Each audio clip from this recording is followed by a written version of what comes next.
Hello everyone, this side Talat, and today I am going to start chapter Education and British Rule. So let's start.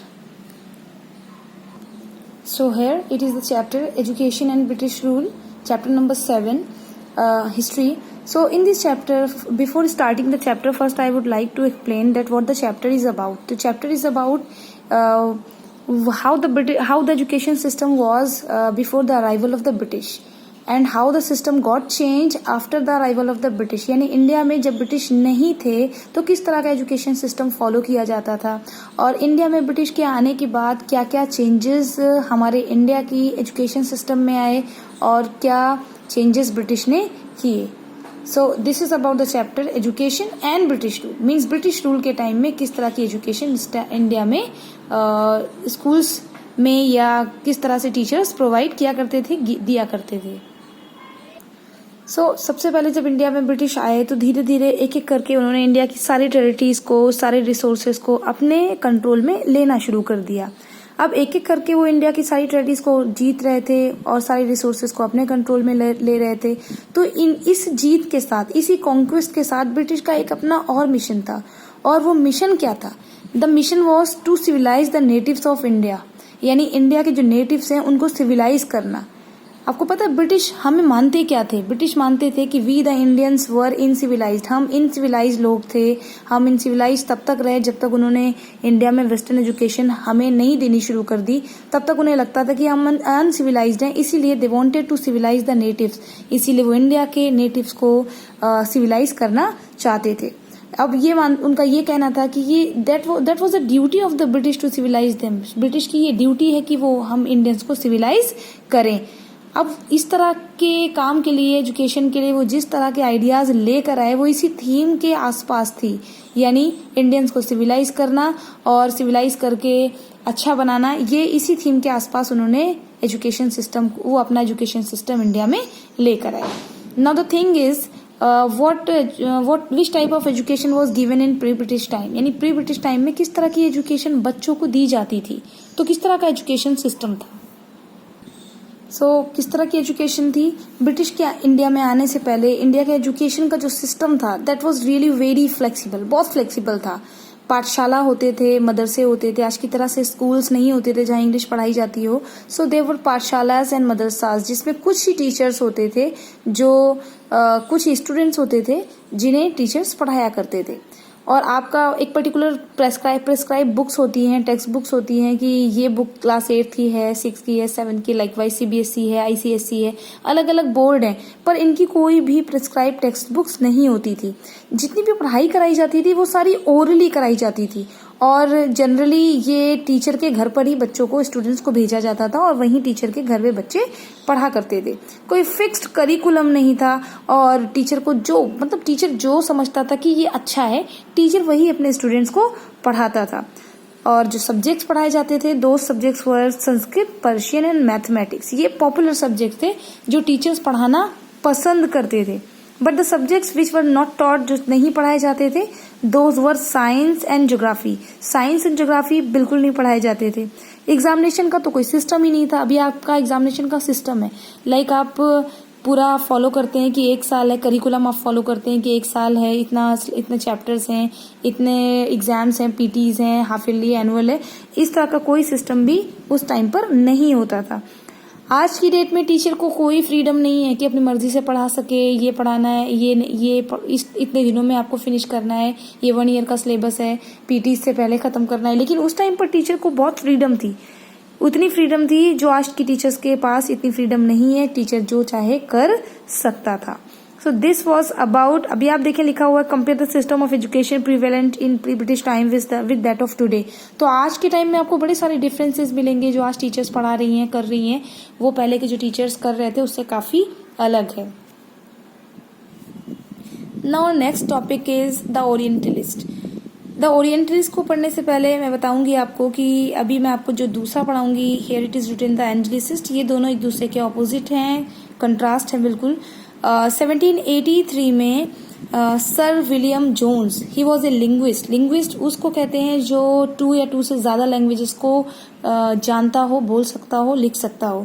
तो sir William Jones जो एक linguist थे, ही arrived in Calcutta इन 1783। 1783 में जब वो कलकत्ता आए, तो जब कलकत्ता आए मीन्स इंडिया जब वो आए, तो यहाँ पर रहने के बाद उनको संस्कृत में एक मतलब संस्कृत अच्छी लगने लगी। संस्कृत में उनका एक इंटरेस्ट क्रिएट हो गया, डेवलप हो गया। जब संस्कृत में उनका इंटरेस्ट डेवलप हो गया, तो उन्होंने इंडिया के बहुत सारे एंशिएंट इंडियन टेक्स्ट को पढ़ा, और पढ़ने के बाद उनको बहुत सारे टेक्स्ट को उन्होंने ट्रांसलेट भी करवाया। ट्रांसलेट करवाने के पीछे द रीजन बिहाइंड, क्या रीजन था? वो 2 पर्पसेस को पूरा करना चाहते थे। वो चाहते थे कि इससे 2 पर्पसेस पूरे होंगे। पहला, क्योंकि इंग्लिश में लिखने के बाद ब्रिटिश भी अब उसे पढ़ सकते थे इंडिया के एंशिएंट टेक्स्ट को, तो वो चाहते थे कि ब्रिटिश उनको पढ़ें, उन बुक्स को, एंशिएंट टेक्स्ट को पढ़ें और इंडियंस के कल्चर को जाने। दूसरा, इंडियंस भी जो संस्कृत नहीं जानते थे, वो इंडियंस भी उन बुक्स को पढ़ें और पढ़ने के बाद अपनी हिस्ट्री को जानें और अपनी खोई हुई हेरिटेज को रीडिस्कवर करें। तो इस तरह से 2 पर्पस को पूरा करने के लिए सर विलियम जोन्स ने उन एंशिएंट इंडियन टेक्स्ट को इंग्लिश में ट्रांसलेट कराया। अब सर विलियम जोन्स और उनकी जैसी सोच रखने वाले, लाइक माइंडेड पीपल, उनकी जैसी सोच रखने वाले लोगों की हेल्प के साथ सर विलियम जोन्स ने 1784 में एशियाटिक सोसाइटी ऑफ बंगाल, क्योंकि ही अराइव्ड इन कलकत्ता, वो कलकत्ता में आए थे, तो उन्होंने अपनी जैसी सोच रखने वाले लोगों के साथ मिलकर बंगाल में ही एशियाटिक सोसाइटी ऑफ बंगाल को स्टार्ट किया, एस्टेब्लिश किया। और इंडियन लर्निंग को प्रमोट करने के लिए उन्होंने काफ़ी कोशिशें की, काफ़ी एफर्ट किए। वो चाहते थे, उन्होंने गवर्नमेंट से अपील की कि बहुत सारे इंस्टीट्यूशन सेटअप किए जाएं जहां पर एंशिएंट इंडियन टेक्स्ट को पढ़ाया जाए। यानी इंस्टीट्यूशंस तो सेटअप किए जाएं, साथ में किस तरह की लर्निंग प्रोवाइड कराई जाए, किस चीज़ से पढ़ाया जाए, तो that was Indian text, ancient Indian text को पढ़ाया जाना चाहिए। संस्कृत और पर्शियन पढ़ाए जाने के लिए जिस लैंग्वेज को यूज़ किया जाए, that should be Sanskrit and Persian. In 2 languages में इंडिया में बच्चों को, स्टूडेंट्स को पढ़ाया जाना चाहिए। इस टाइम पर जब ये सारे एफर्ट हमारे सर विलियम जोन्स कर रहे थे, तो इंडिया का गवर्नर जनरल वैरेन हेस्टिंग्स था। ये भी ओरिएंटलिस्ट व्यू को सपोर्ट करने वाला था। तो गवर्नर जनरल की होने के बाद भी वैरेन हेस्टिंग ने कलकत्ता में एक मदरसा सेटअप किया, जहां पर इस्लामिक लॉ को पढ़ाया जाता था, इस्लामिक स्टडीज दी जाती थी। 1792 में ऐसा करके उन्होंने इस्लामिक स्टडीज को प्रमोट किया वैरेन हेस्टिंग्स ने। 1792 में जोनाथन डैनकन ने बनारस में बनारस संस्कृत कॉलेज को इस्टेब्लिश किया, और यहाँ पर एंशिएंट संस्कृत टेक्स्ट को पढ़ाए जाने के लिए लोगों को एनकरेज किया। So as I have already said कि ओरिएंटलिस्ट का ऑपोजिट, बिल्कुल कंट्रास्ट है this Anglicist. So now I am going to start this Anglicist. तो एंजेलिसिस्ट क्या है? जिस तरह की सोच ओरिएंटलिस्ट रख रहे थे, लाइक उन्होंने बंगाल में मदरसा स्टार्ट किया, एशियाटिक सोसाइटी स्टार्ट की, और बनारस में बनारस संस्कृत कॉलेज को स्टार्ट किया गया, एस्टैब्लिश किया गया। तो ये जो सोच थी कि इंडियन टेक्स्ट को पढ़ाया जाए, इसके बिल्कुल अपोजिट काम कर रहे थे एंजेलिसिस्ट। बहुत सारे ब्रिटिशर्स को बिल्कुल पसंद नहीं था कि जिस तरह से ओरिएंटलिस्ट की सोच है, जिस तरह की एजुकेशन ओरिएंटलिस्ट दे रहे हैं, ये उनसे बिल्कुल भी अग्री नहीं करते थे।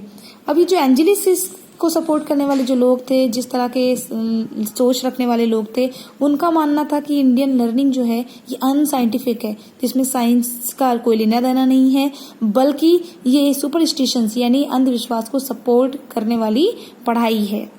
जेम्स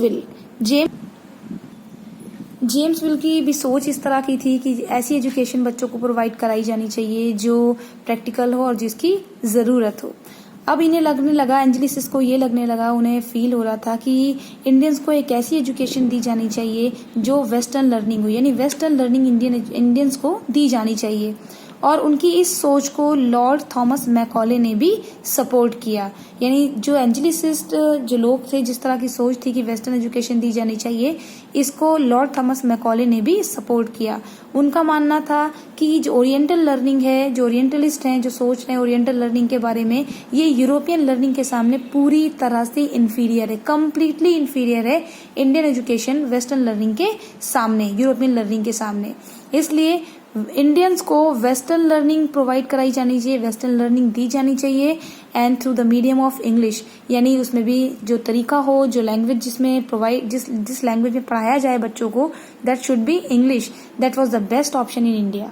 यानी इस तरह की सोच रखने वाले जो लोग थे उनका कहना था कि इंडियंस की जो एजुकेशन है, इंडियन एजुकेशन जो है वो यूरोपियन लर्निंग के सामने पूरी तरह से इन्फीरियर है, इसलिए इंडियंस को वेस्टर्न लर्निंग प्रोवाइड कराई जाए through the medium of English. तरीका लैंग्वेज कौन सी होनी चाहिए, मीडियम इंग्लिश होना चाहिए, ये इंडिया के लिए बेस्ट ऑप्शन था।